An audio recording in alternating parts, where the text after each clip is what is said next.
I think maybe they should consider calling it the Show Me the Money State. I'll tell you why as we explore.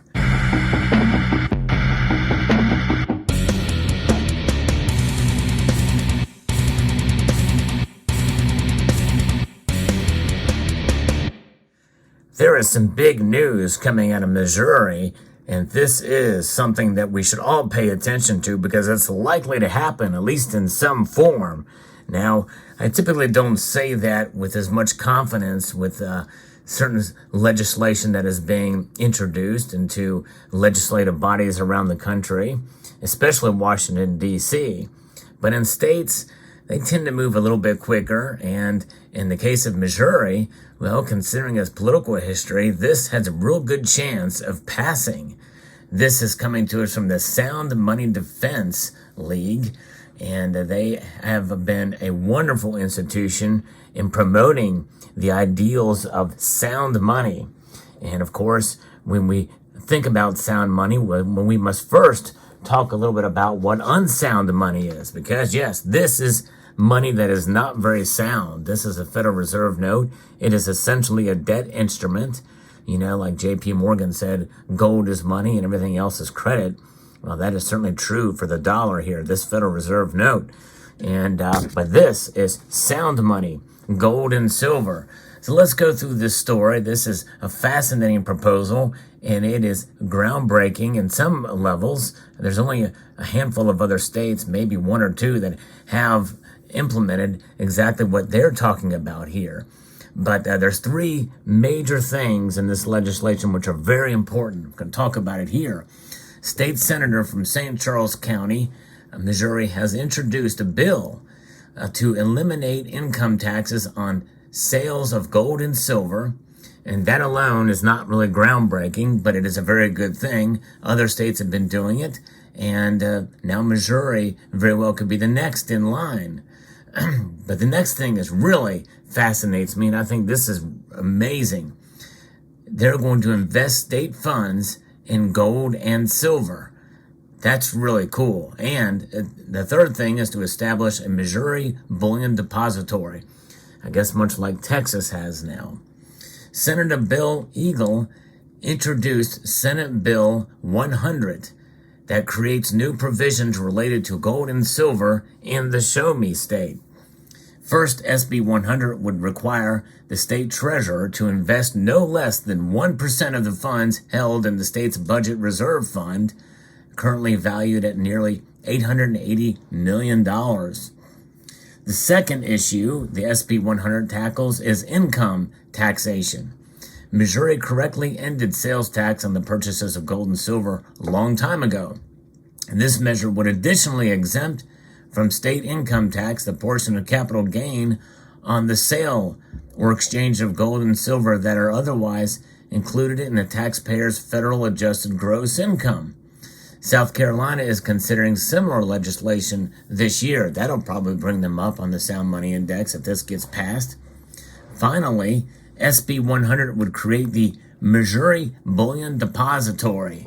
The depository would be established as an agency within the Office of the State Treasurer for the purpose of serving as the custodian, guardian, and administrator of certain bullion and specie that may be transferred to or otherwise acquired by the state or any department, agency, or political subdivision. The measure also calls for the treasurer to submit to the governor and the General Assembly a report on the status, condition, and operations and prospects for the depository and depository participation each year. This is amazing.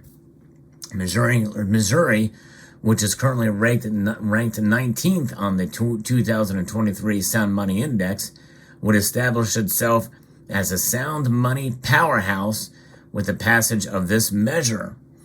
Building on the momentum of successful legislative projects in Alabama, Tennessee, and Virginia last year, several states are considering measures to eliminate taxes on gold and silver, bolster state funds with precious metals, and establish in-state depositories, and more.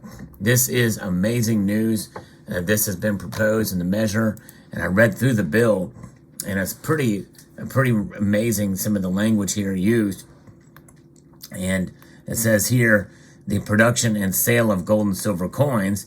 This act permits any person or entity to produce and sell gold and silver coins in this state, provided the coins are labeled in a clear and intelligible manner, noting the weight and purity of the coin, and provided further that the person or entity has complied with current provisions of law governing the sale of precious metals. So this pretty much gives full license to produce these coins in the state.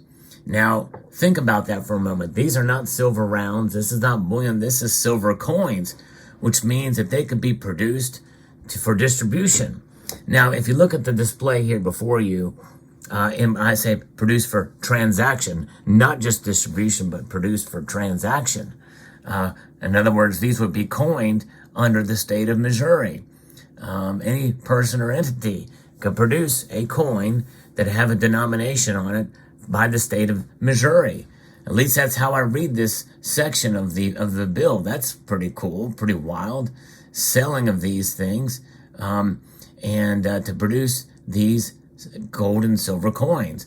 Unless I'm misinterpreting that, but if they are using the term coin there as opposed to bullion round or something like that, that means they could be used for transactions. That's how I read it.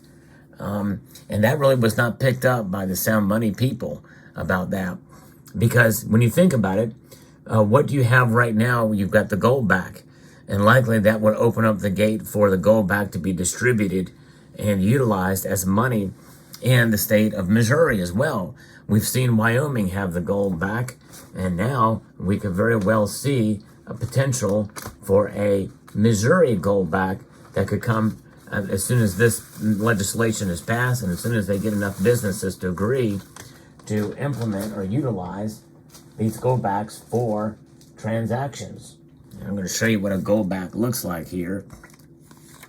This is a 10 gold back note. And so you can see this is essentially a coin. Now, it looks like a piece of polymer paper money, well, or it looks like a polymer note. This is indeed really a coin with a weight of a 1/100th of an ounce of gold for circulation in Nevada. This is really technically a coin made of precious metals with an Arium note. And this is the type of thing that could circulate and be distributed and transacted in inside of the state of Missouri, the Show Me State. It is gold. But they could do the same thing with coins as well. And coins can definitely be utilized and transacted there. And maybe they wouldn't use the term dollar, as that would be illegal. But they could use some other form of a currency, some sort of denomination that would be tied to the weight or of the precious metal that they are utilizing. So think about that. That's pretty amazing. And this type of thing that we've seen in other states, the depository Missourians, by the way, will be able to deposit gold and silver. So state residents could do that, deposit gold and silver, and pay other people through electronic means or checks. So in other words, you could have a gold-backed credit card based off of the gold and silver that you have deposited in the depository. Private individuals and entities will be able to purchase goods and services using assets in a vault in the same way they use cash today. Doing so has the potential to open up the market to use sound money in day-to-day transactions. Ultimately, depositors could be able to use a bullion-funded debit card that seamlessly converts gold and silver to fiat currency in the background, probably using blockchain or some sort of other digital ledger. And this would enable them to make instant purchases wherever credit and debit cards are accepted. Practically speaking, all of the provisions in SB 100 would open the door for people to begin using specie in regular business transaction. This marks the important small step towards currency competition. And, we understand that Article 1, Section 10 of the Constitution says that no state shall make anything but gold and silver coin a tender and payment of debts. Currently, all debts and taxes in the United States are either paid with Federal Reserve notes or dollars, which are authorized as legal tender by Congress, or with coins issued by the U.S. Treasury. Very few of which have gold and silver in them, but most of them have copper in them, which is, by the way, money. Copper is probably the longest standing form of money that we have seen used today. That's a whole other story about copper as money. But look at these. These particular coins here are an example of what we see today with these two pieces, the gold eagle and the silver eagle. The gold eagle and the silver eagle, though they have denominations on them, do not transact as money. Why? Because you would be a fool. They purposely put a lower denomination on those coins so as to prevent them from being spent. But nonetheless, there was a time when they were utilized as money. In fact, these two coins here, they have differing denominations. This is a $20 gold St. Gaudens piece. This one has a denomination of $50. Just goes to show you that even through time, how quickly the dollar has been debased. When $20 was a lot of money way back in 1924 when this piece was minted. 1925, this silver dollar certainly being utilized for transactions all across the United States, including Missouri. And so it's amazing to see kind of a return back to that, because this was at a time when the federal government recognized and blessed the use of gold and silver as money. And so now we're starting to see these states come out, and it's been remarkable to see that through these years, recent years, because of the good efforts by the Sound Money Index people and other state institutions, we're seeing a move to that, especially considering that the federal government has been doing nothing but increasing our debt and causing huge tax increases by inflating the dollar through the Federal Reserve System. So there you have it.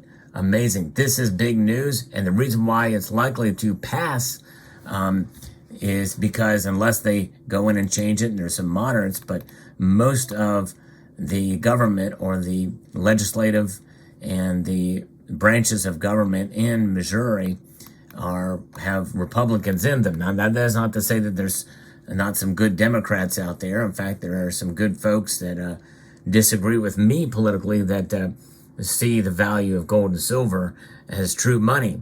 So there very well could be some good Democrats that will probably, hopefully sign on this legislation. Let's hope and pray this gets passed. This is big news. Missouri is taking a huge step with this legislation. Let me know what your thoughts are in the comment section below. Hope you found this video insightful and educational and informative. I would like to extend a multitude of gratitude to all of you for taking the time to watch this video, and to encourage you to please rate, share, comment, and subscribe.